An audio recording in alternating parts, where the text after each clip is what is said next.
Welcome to Metaconscious Leaders, where we seek today inspiration from an exceptional leader from a different field of human endeavor to blend their insights with our own business leadership and thereby reach a higher level of awareness and understanding whilst being confronted daily in the world with increasingly challenging circumstances. Today, we are deeply honored to be joined by a person who is more than a politician and a women's rights advocate.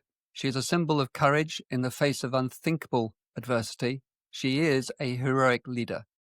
Born in rural Afghanistan, rejected at birth for being a girl, she has survived multiple assassination attempts, became Afghanistan's first female MP for her province, served as the Vice President of the National Assembly, was a leading negotiator in peace talks with the Taliban, and continues tirelessly today in exile to embody resilience and hope, to be an inspiration for millions of her own people as well as others worldwide.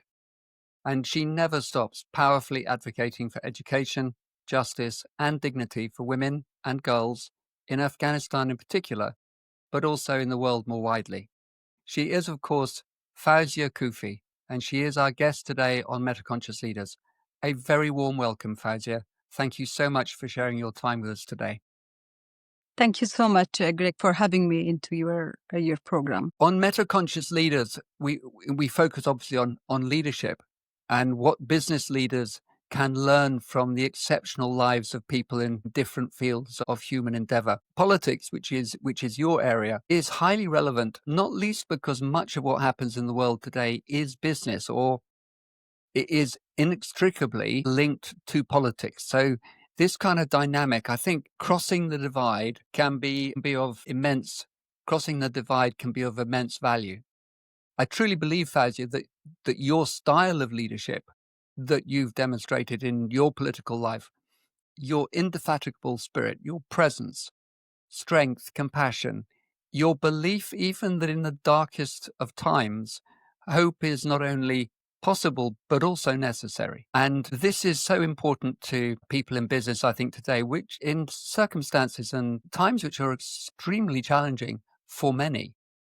But to me, it's clear that we should start, I think, with a tragedy that's unfolding in your home country, Afghanistan, right now. Over 2,000 dead, I believe, 500,000 affected, a 6.2 earthquake that happened, I believe, on August the 31st. And I say I believe because that was almost 2 weeks ago. And until you mentioned it to me this morning, I had no idea. I was completely unaware of it. I'm blown away by how little news there's been on it, certainly here in the UK. I've just been on Al Jazeera to find out what's happening, and all exacerbated, I suspect, by the fact that USAID has cancelled so much of its contributions. Do you want to say a little bit about what's happening there? Because I know it's very big on your agenda at the moment. Yes. Once again, thank you for having me into your show. The fact that you, as somebody who is so involved into, kind of international affairs, know little about what's happening in my country, let alone the public in the UK or in the rest of the world, indicates how little is covered about Afghanistan. I know that there are so many priorities in the world: conflict, war, political catastrophe all over the world is actually kind of competing with the situation in Afghanistan. But as I stated in my interview this morning with BBC World Radio, I said it's a silent tsunami in Afghanistan. Yes, there was an earthquake of 6.5 affecting the eastern region of Afghanistan. Few days ago, the official figures are more than 1,000 people, up to 2,000 people dead. But of course, no one can confirm because some of the villages are so remote that nobody have access to those villages that been completely demolished. Then you have the health system, which has been completely affected by the fact that the Taliban banned female from becoming doctors or medical staff. There was a report from my province indicating the maternal mortality and infants mortality has risen significantly because of the fact that the aid is cut. So some of the hospitals and clinics that basically functioned from the foreign aid are now no longer functioning, not able to provide basic health services, as well as female staff and doctors because they're banned. So it is a human tragedy, but I know because it's not the battlefield, so the media doesn't cover it. But because for us, it's my country and it's the people that I belong to, it's my roots. So I continue to engage in my own way and to work with them. Yeah. Well, our best wishes go with you and all the efforts that you are engaged in that.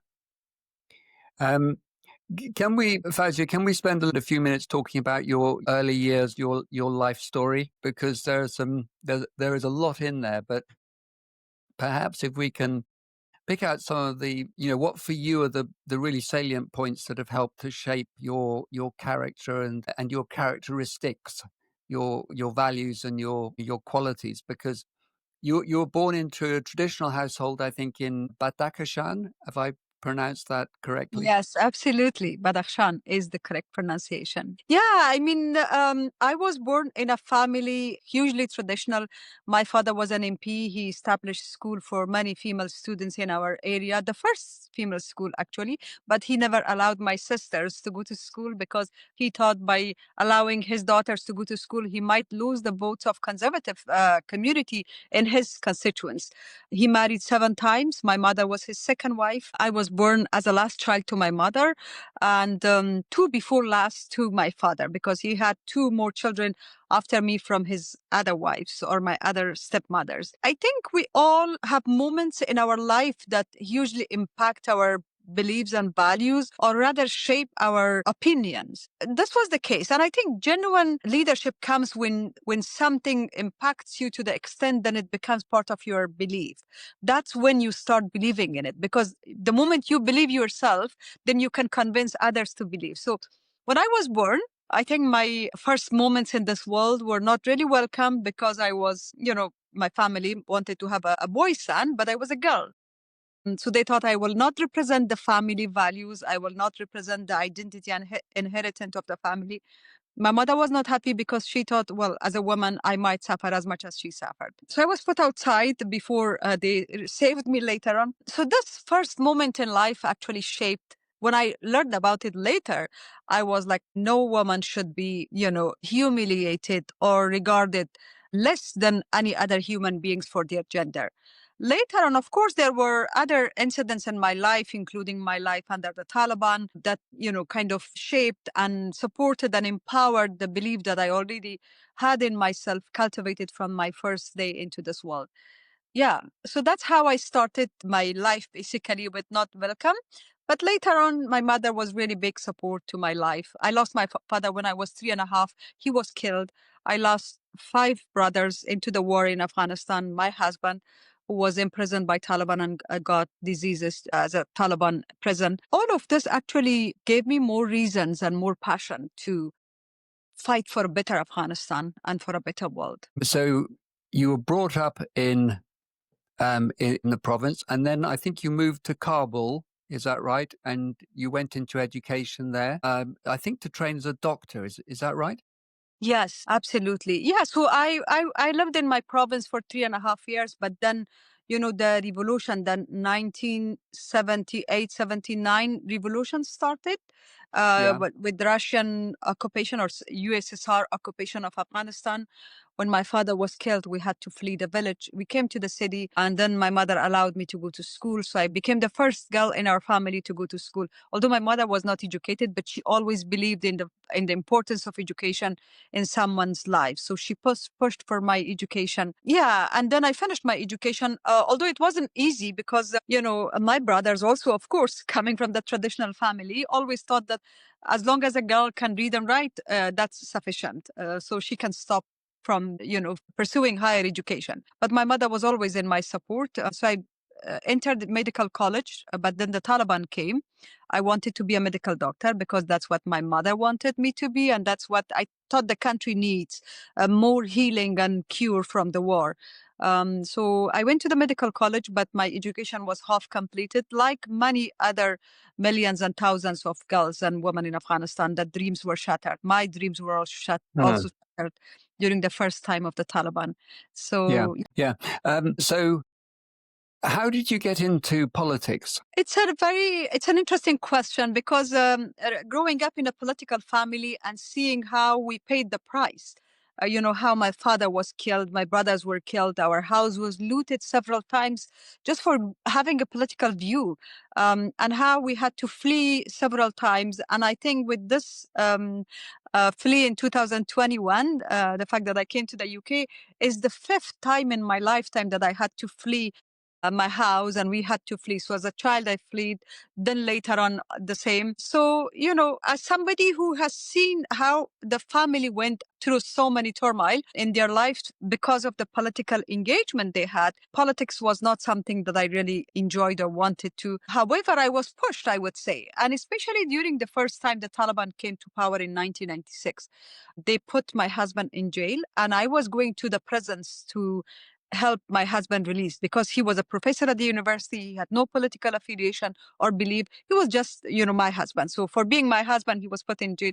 I went to the Taliban prison and I noticed how they were dealing with the people, how they were actually treating women, treating people. I was thinking that there is a better way of doing politics. There is a better way of running the country. There was a better way of running the business or running the affairs of a country. So then I decided that, if ever I have the chance, I will come to politics, but with a different kind of style of politics.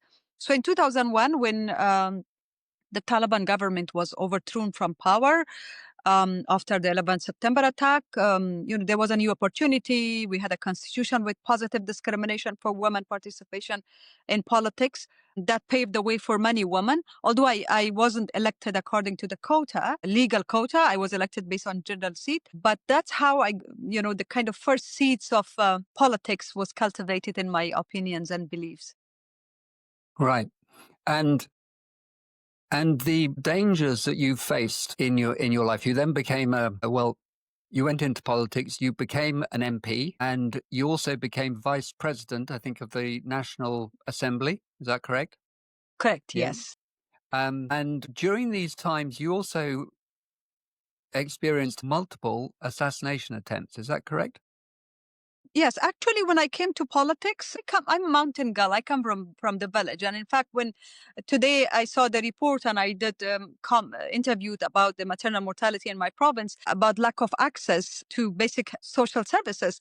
I come from those villages where people have to walk for days to reach a hospital or reach any kind of urban facility. So I come from that kind of a lifestyle. So when I came to politics, to Kabul, I decided to myself, I committed to myself that I will try to represent the values of equality and the values of justice and especially gender equity. Because I knew the problem in Afghanistan that women were facing was not justified under any kind of pretext. So I became an advocate in my role as member of parliament from my constituent, but also the first woman to be the deputy speaker of parliament in our history, leading a parliament with, you know, very diverse views. And I think people were not happy, especially Taliban, about, my voice, not only my voice, but the voice of many countless people in Afghanistan, men and women, who were pro-democracy, pro-justice, pro-inclusion. So they targeted me several times. Once I was injured. And what was interesting in all of this, Greg, was that whenever I was attacked, I tried to think what I have done wrong that motivate these people to plan an assassination against me. Like, to plan an assassination against somebody requires a lot of planning, resources. And I was not that much dangerous to put that much resources into my life to kill me. Quite. Once I was injured in my right arm, each time I was blaming myself. And it's a very interesting concept because even if we are the victim, we try to see what did we do wrong. While I think now when I look at it, I'm like, no, I didn't do anything wrong. And on the contrary, maybe I did everything so, based on my principles and my values that actually made some of these conservative military radical people who are just using weapon and gun and only knew that, made them so upset to Yeah. silence my voice because my voice was probably stronger than their bullet. Yeah. I saw you talking on stage to Mark Nesbitt, Fawzia, when you were at an Adorium event. in London. And you spoke of a couple of instances where you were quite in some detail about one of the assassination attempts.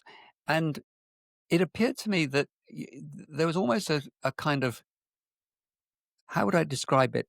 You seem to almost transcend your bodily identity. You seem to go to another space where you were able to perceive what was going on and yet know that there was something more than. I was wondering if you could say a little bit about that, because it struck me very clearly that there was a real depth from which your inspiration, your courage, your determination, your resilience was coming from. Well, I believe when you believe strongly on a cause and you feel that, what you do, including in your life, but even when you are not alive, with your death, is only empowering that cause, I think then that become very, very small as opposed to your cause. That's how I see it. Because when not only I was attacked several times, like there was an active fire on my car, I was injured once. My security were injured several times. But I was also receiving constant letters from our security forces, bringing to my attention the security threats that I was facing. So in one instance, for instance, they sent me a letter saying that there are 21 Taliban members with RPG and, all the military guns and weapons planning to attack you. So you need to be mindful. Of course, as a human beings, we all have our consciousness and we are scared of death. And, even if you're prepared for it, you want to live because life is a beautiful thing. Like there are so many things that you can enjoy in life. And nobody lived to die. We live to live. So I was initially worried for the first 3-4 nights. I think I didn't have enough sleep. I was waking up in the middle of the night, looking from the window, thinking that maybe they are now attacking from right or left, etc. But after 3-4 days, I said, okay, now if they want to kill me, they're going to kill me. Nobody can stop 21 people who are committed to kill me. But I need to use maximum of the time that I have left. The moment I was over that fear, it became much more easier for me. So I think we need to, in life, be able to accept and face the fear that we have. I think the moment you overcome that fear, everything becomes easy. Not that I wasn't afraid, not that I wanted to die. Nobody wants to die. But I accepted the fact that the end is going to be what I was afraid of. So if that is the end, let's accept it and use the time that I have left for my cause. And then it became a little bit, I would say, relaxed, not relaxed. This was the constant situation that we were living in Afghanistan. Right. Can we focus a little bit, spend a little time talking now about your leadership and your leadership style, Fawzia? What kind of leader are you? How would you characterize it? No, if I can call myself a leader because I believe whenever I'm able to save my people, and especially the women from the atrocities that they're facing now by the Taliban, then I would proudly call myself a leader. Although, as you rightly said, probably what I do have inspire many people, and that's what I want to do for now. I want to inspire people, especially I want to keep inspiring the women movement of Afghanistan so that they don't lose hope, because there are moments, Greg, that a lot of people in Afghanistan start questioning the fact that whether our struggles can make a difference, because everything apparently is normal in Afghanistan and especially for the world. But I think one of the things that I am very proud of my work is the fact that I truly believe in what I do, and because I believe it, I can convince the masses, the crowd. And I think, when you believe in something, you can convince the rest.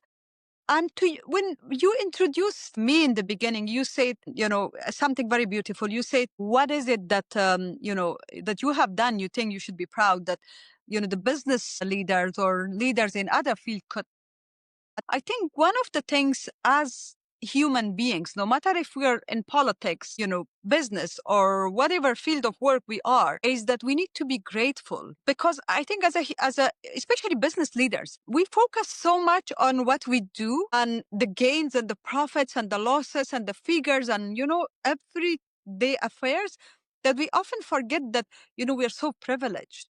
We take Yeah. everything so much for granted. I think my story and the story of millions of those human beings from conflict affected countries is a sign of why the business leader should be grateful and think, look back and say, well, yes, we have achieved so much, but there is also a human face to our what we do. So to answer briefly to your question, I add human face to my work. I value the people perspective, their opinion. And even now being in exile, I think I answer on average 50 calls per day, probably, Wow. and more than 50 to 100 messages from the people that I still kept my number from Afghanistan. And sometimes I'm scared that maybe it will be infiltrated, but I still kept it for my social media so people can reach out to me because I valued your opinion. And even if you think that, maybe people don't really bother about this, but no, people are correct in their judgment. Yeah. One of the notes I wrote down during your presentation to Adorium was that it occurred to me the way you were talking was that you were like a part whole. I don't know if you've heard of this expression, a part whole of the one. So Yes. it's like the holographic aspect where every single part contains the information, the genome or whatever it may be of the one organism. And Yeah. what came across very strongly about something that you said was that, you as a leader, as an individual, but also all the individuals within a community are essential to the community, and that it's important for the community as it is for the whole. So one doesn't survive without the other. So true. Inclusion and acceptance of diversity is so important in a society. It's like, as a human body, you need water, you need food, you need oxygen, you need, medical treatment, you need to take care of your body. And if one of them is missing, your body is incomplete. So I think every part of the society, every diversity in a society makes the society incomplete. When I was negotiating with the Taliban, I just give an example to resonate with the situation. When I was negotiating with the Taliban, one of the Taliban negotiators said, you guys have divided Afghanistan into so many things. We are one united.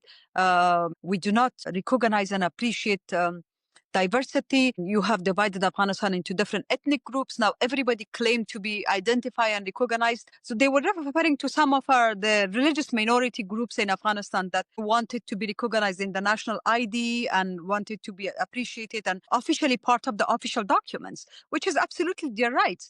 And I said, that's a good thing. My response to them was that the fact that we have given people the space to claim their existence is a good thing in the society. It's a healthy thing in the society, because suppressing people is in short term, maybe it's a strategy, but in long term, it's going to grow in a different way. And maybe when people are deprived of their rights, peaceful existence, maybe they will choose a different approach Yeah. to their existence. So you're right. Existence, inclusion, diversity. These are basic principles of a society that can embrace diversity and live together. Yeah. Fawzia, do you have a spiritual or religious foundation, a faith that you draw on, or is that not something that is particularly features prominently in your being?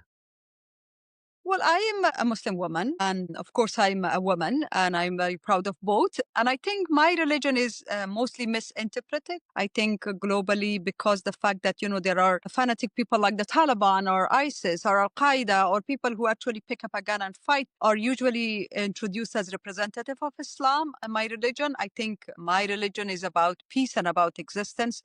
And I always believe that there is a super hand that will protect us and that will guide us. Now, a lot of time, maybe my views, or not a lot of time, but sometimes maybe there are people who would challenge my views and they say feminism and Islam or feminism and religion does not correlate. On the contrary, I believe that we need to actually fight misogynistic ideas within the religion. Because for many occasions, feminism, for instance, in my parts of the world has been challenged in a way that it's against religion. while I do not believe that way. So that's why I always believe that there is a superior hand, spiritual hand that is there to protect me. And I'm very mindful of that. I'm a faithful person.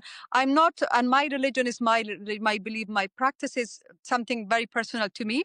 I don't want to, like, some people who showcase, like the Taliban, who force people to go and pray. And as a result, many people don't want to pray now because they think, well, if this is what religion is, I don't want to practice it. But my religion is about my belief. It's a personal choice of anybody. Yeah.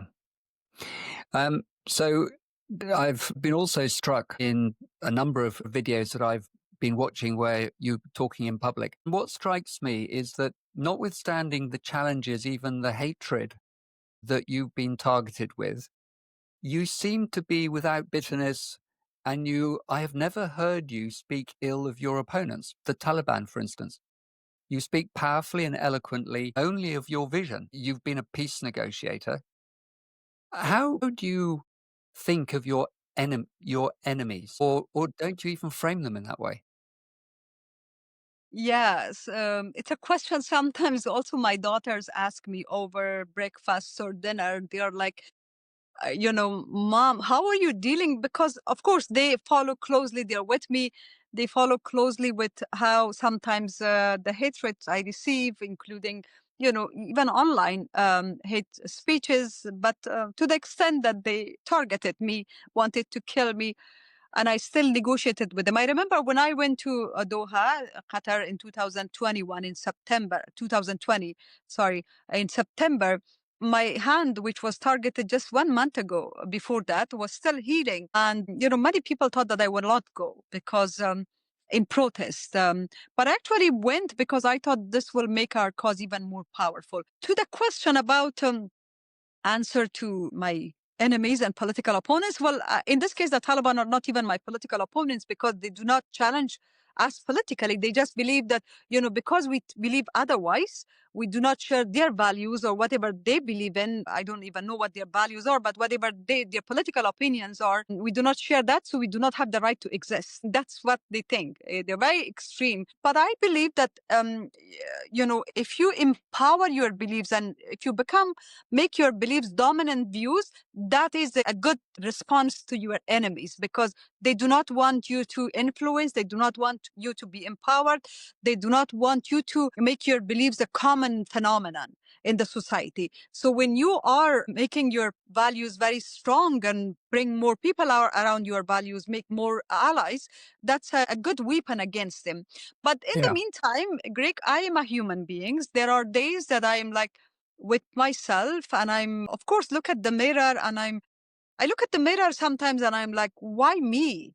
Why so much against me? But I have never taken it personal. I know people who have been really, really, spreading hateful messages on social media against me in person. But sometimes after a few, negative communication, they come to this realization that they make a mistake. So I forgive them.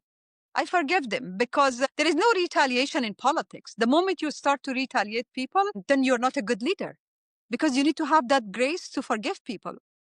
I think that's a brilliant insight. If we retaliate, we can't be a good leader. Brilliant. These qualities, the ones that you've been alluding to, which come through very strongly in your leadership. I mean, you questioned a few moments ago whether you whether you were a leader. I would say you're very much a leader. Thank you. You told a story when you were with a member of the Taliban in a taxi, and you described how this person was, I think, against you, but was then wanting to get some overseas education. Do you remember? And you described it as like ice melting. Would you tell that Absolutely. story? Because I think this really goes to the heart of powerful leadership, where once all is said and done, because you don't attack, because you hold firm to your vision, that when somebody sees the value and senses your presence, they they naturally fall into your arms, as it were, rather than having any reason to attack you back. So it underlines the value of what you've just described there about there is no point in wasting your energy on attacking your opponents. Just keep putting forward your vision because that is what will prevail in the end. Exactly. Yeah, you put it very beautiful. You summarized what I wanted to, what I said earlier. On my kind of leadership, yeah, many articles and, people in Afghanistan outside, opinions and people with views, they do call me Afghanistan top female leader. And sometimes, to be a little bit selfish, I wouldn't only call myself Afghanistan top female leader, but maybe Afghanistan top leader. But there is also something of self-satisfaction. I'll be self-satisfied as a leader when I am able to see all my dreams and aspiration for my country, for my people come true. And that is in Afghanistan, or a country where every human beings have the right to stay and live peacefully and do not face discrimination, hatred, imprisonment, killing, murder for their views, for their gender, for their particular identities that they didn't choose. I never choose to be a woman, but I'm very happy and proud to be a woman. So yeah, on that exactly, there was this Taliban guy who, when the Taliban first came, I was put under house arrest, and there were like a few securities that I needed to get the permission every time I was going out, and one of them would accompany me when I was going out to some meetings, one or two meetings I went when I was under house arrest, taking the permission from Taliban. So on the way, this guy, apparently he was, kind of protecting me not to get out of my house. When I was under house arrest, he was at my gate for a few days, and maybe he realized, you're right, maybe he realized that, whatever propaganda against me and against other women leaders and against women in Afghanistan was wrong, because mainly the Taliban would say, oh, these women, they're puppet of West. They have become infidels, as the Taliban definition. That's what they say, infidels. They are, here to pursue the Western agenda. That's what they say. But when he was there and he realized that it's not true in my case. So then when we were going to meet a former president of Afghanistan, President Karzai, and former CEU, Dr. Abdullah, he was in the car with me, and he said, if I could help him get a scholarship outside Afghanistan. There are many, maybe in the Taliban fighters and even other military groups fighters who have a dream to live a normal life. And that's why we need to have a conflict resolution and peace building efforts to give those people the space. But unfortunately, in the case of Afghanistan, I can say that the Taliban leader have basically taken these majority of people, young men in Afghanistan, as a hostage of their ideology, of his ideology, which in many occasions does not actually relate to Islamic ideology as well. So my message to them has always been that, don't fall into that narrative. Don't be trapped into that narrative that this guy, as a leader of Taliban, is giving you, which is whatever he does is Islamic, everybody else is anti-Islam in Afghanistan, or whatever the rest of the society do is anti-Islamic. So we're all, it's a Muslim society. Also we're all human beings. So he's using religion for his interest to pursue his ideology. Don't let him do that. And I think there are many in these groups that want to have a normal, peaceful life. Yeah. Okay. So, Fawzia, there's barely anything that happens on Earth today which is not in some significant way impacted by commercial considerations, which places a big responsibility and opportunity, I think, on the shoulders of business leaders to be a part of the transformation of humanity, I would say, present trajectory to something that's more transformative, something that's more wholesome and sustainable, genuinely sustainable. Life can sometimes appear to be relentless and unforgiving. How, in the face of enormous adversity and apparent despair, can you hold firm and find inspiration? Because there are a lot of people in business who, in our own way, because I'm in business as well, in our own way, face these things from time to time to one degree or another. Well, you're right. We are living in a time that there are so much interconnectivity and divergence between what we do in politics and what we do in business and what we do in every sector of our life. And I'm glad to see that there are now more consciousness and more awareness about, what could the business community contribute to a human community, to a different cause. I think, as I said before, there are moments in our life that we get so much stuck into these figures and numbers and business and profit and progress in our work, which is a legitimate demand and a legitimate right for every business owner, for everyone in business community. But I think if we spare some of our time to invest both money but also time on human cause, to listen to the human resilience stories, to bring justice to our business, to bring inclusion to our business. Because, I mean, if you look at back, for instance, 50 years ago or 40 years ago, the concepts of inclusion, like, the concepts of sparing some of your money to invest on a humanitarian cause, sparing some of the money to recruit people with physically challenged, recruit diverse group of people into business, bring women into your business, or give a space for everybody to be part of your business, or at least be part of the success of your career in terms of the business, recruit people who are coming from different backgrounds. This was not a dominant concept, but now it is. I think our business community should listen to resilience stories more and more, create a third room. I always believe that there is a third room between politics and business that both business leaders and political leaders can create. And that third room is, how can we identify our common values and shared principles and work together for that? So I appreciate the fact that business community would like to invest into causes, especially causes that affect human beings in third world countries, in conflict affected countries, be it education, be it health, be it anything. That, I think, inclusion of a human face to the business is a needful thing and a rightful thing to do in this day and age. That third room you mentioned there is an interesting phrase or way of articulating it. It sounds to me like it's a higher purpose. There's something more than. There's something more than our politics. There's something more than our business. And it's what? It's the human beings. It's our common human existence. It's the fact that we, at the end of the day, no matter how successful we are in our business, how successful we are in our politics, we have our flaws, and we need to be prepared for that flaws, but also be able to overcome it. And that we can do through putting a human face into whatever we do. Put human beings a priority into whether we do business or we do politics, a human face beyond discrimination, beyond exclusion, but just for a better humanity. If we put that a priority, I'm sure even if the margin of profit is very little, but it's a worthy cause. It's a worthy profit.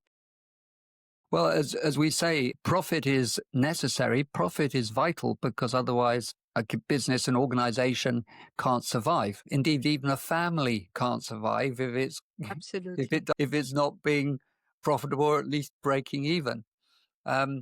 So in terms of more than, we're talking about the third room. And leadership then assumes a higher purpose, a higher meaning. How does that sit with you? How would you define leadership beyond politics, beyond business, in that space that is of a higher purpose? I think we are living in an extremely exclusionary and divisive time of our life, from conflict to narratives of supremacy, politics, of race, of gender, conflicts, daily base. Thousands of people lose their lives, if not thousands, hundreds.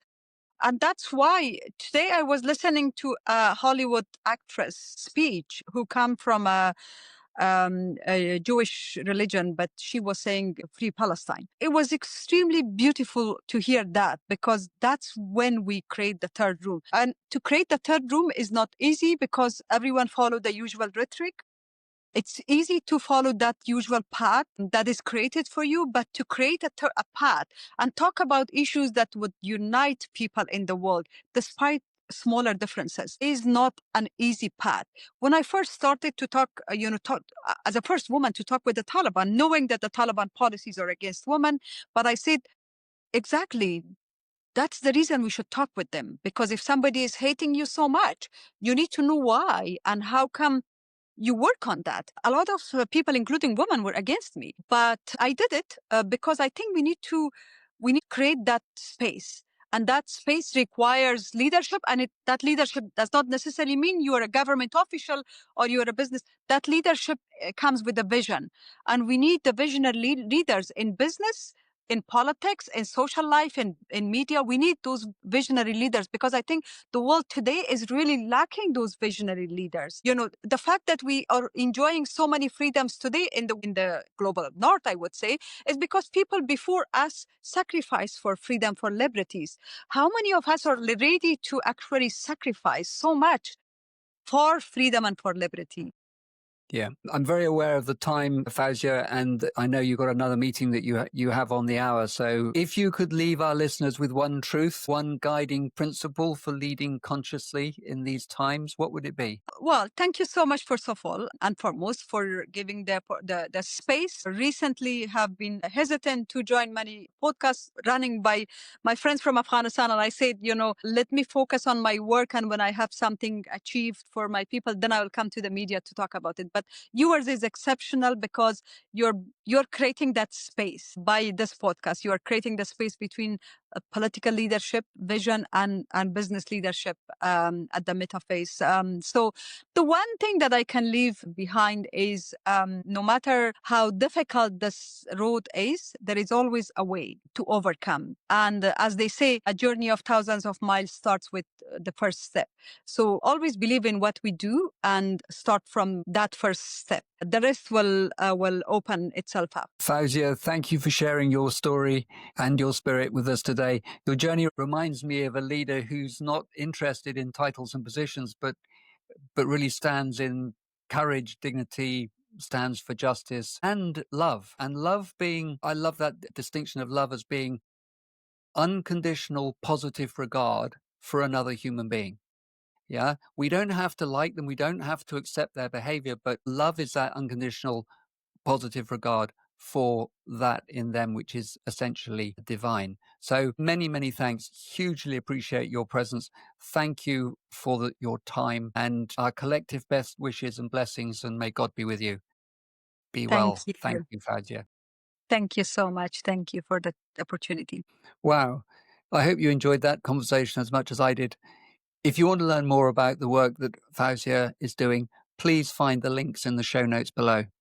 I'd like to leave you with a request to please follow us, register, like us, share this video with friends and colleagues, and also leave us a comment, as it's really useful for us to know what you're thinking about as well. Until next week, thank you for listening and watching. Be well.